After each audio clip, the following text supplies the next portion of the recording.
لیکن امید یہی ہے کہ جب اس سچویشن سے نکلیں گے تو لوگ ظاہری بات اس برڈن سے بھی نکلیں گے، اور زندگی جب نارمل ہوگی تو انشاءاللہ ان کی باقی یہ مسئلے ان کے جو ہیں جو پرابلمز ہیں یہ اس کے وقت کے ساتھ ان کی سچویشن حل ہو جائیں گی۔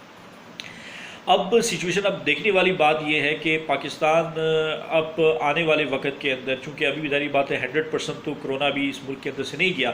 تو کیا سیفٹی پریکاشنز کو اپنایا جائے گا، کس قسم کی ایس او پیز جو ہے اسٹینڈرڈ آپریٹنگ پروسیجرز کو جاری کیا جائے گا پبلک آفیسز کے اندر،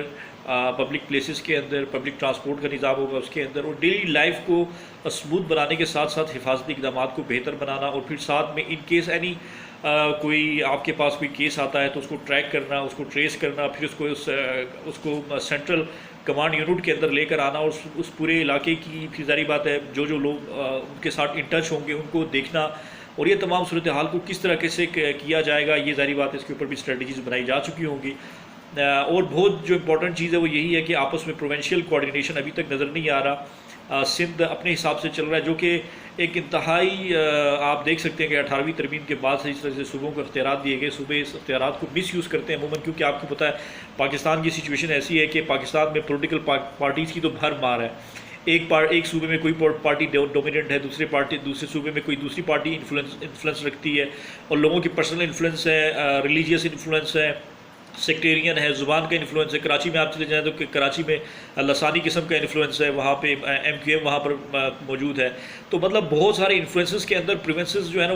وہ بالکل نیوٹرل رہ کے سینٹرل کا ساتھ دے کے سینٹرل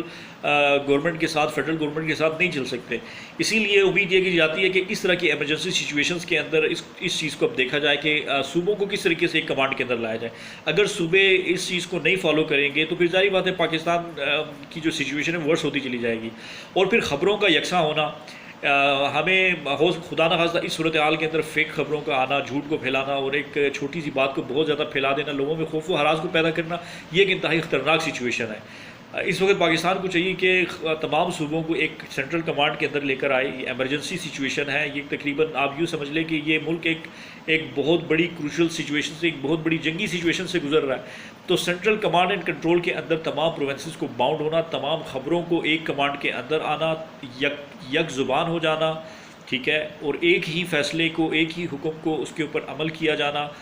تمام کیسز کا ملک کے اندر جتنے بھی رپورٹ ہو رہے ہیں ان کا سینٹرل یہ کمانڈ کے اندر آنا، اور تمام اعداد و شمار کا کریکٹ ہونا، اس کا رانگ نہ ہونا۔ اس کے بعد اگر کوئی اس طرح کا کیسز سامنے آ رہا ہے تو اس کیسز کی کنفرمیشن بھی بہت ضروری ہے، ٹھیک ہے، پھر اس کو ظاہری بات ہے ٹیکل کرنا، آئسولیشن میں لے کر جانا، اور ان تمام چیزوں کو کرنے کے لیے پروونشل آپس میں انٹر کوآرڈینیشن بڑی امپورٹنٹ ہے۔ اگر انٹر کوآرڈینیشن نہیں ہوگی تو ڈیفینیٹلی پاکستان ظاہری بات ہے پھر اس میں اگر یہ اسپریڈ آؤٹ ہوتا رہے گا، اور اگر اس میں لیکیج رہے گی آپ کی اس کنٹرول سسٹم کے اندر، اس میں اسموتھنس نہیں ہوگی، تو پھر ظاہری بات ہے اس کے اندر ہمیں پھر بہت زیادہ پرابلم کا بعد میں سامنا کرنا پڑ سکتا ہے۔ تو اس وقت ضروری اس امر کی ہے کہ تمام ہاسپٹلس کو،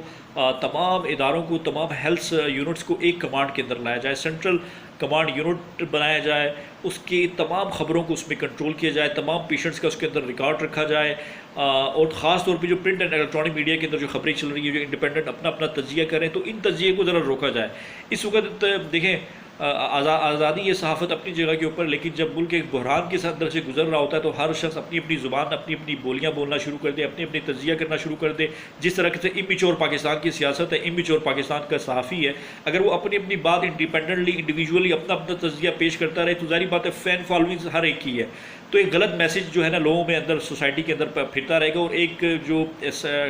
سینٹرل ایک کمانڈ کا جو کانسیپٹ ہے وہ بھی پھر خراب ہو جائے گا۔ پھر لوگ مختلف قسم کی ٹی ویز کے اوپر، مختلف قسم کے اینکرز کی رائے کو پھر سوشل میڈیا کے اوپر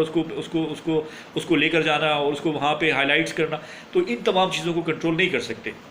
تو میری جو سب سے پہلی جو چیز یہ ہے کہ نمبر 1 پروونشل کوآرڈینیشن بڑی امپورٹنٹ ہے۔ لاک ڈاؤن کو نرم کرنے کے بعد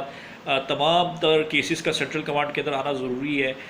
تمام تر ہیلتھ یونٹس کا سینٹرل کمانڈ کے اندر آنا ضروری ہے، تمام تر نشریاتی ادارے جتنے بھی پاکستان کے اندر، ٹیلی ویژن ہے، سوشل میڈیا کو بھی کنٹرول کیا جائے، ٹیلی ویژن ہے، آپ کا کیبل نیٹ ورک ہے، سیٹلائٹ چینلز ہیں، ان تمام کو سینٹرل کمانڈ کے اندر لا کے باؤنڈ کیا جائے کہ اس سچویشن کے اندر کوئی بھی چیز سینٹرل کمانڈ کی اسٹینڈرڈ آپریٹنگ پروسیجرز کے علاوہ باہر آپ نہیں بیان کریں گے، تاکہ ملک جو ہے نا اس کو ہم اسموتھ لائن، اس کو آپ ختم کر سکیں۔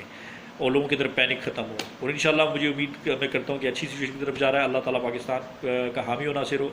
آپ سب خوش رہیے۔ تھینک یو سو مچ۔ اللہ حافظ۔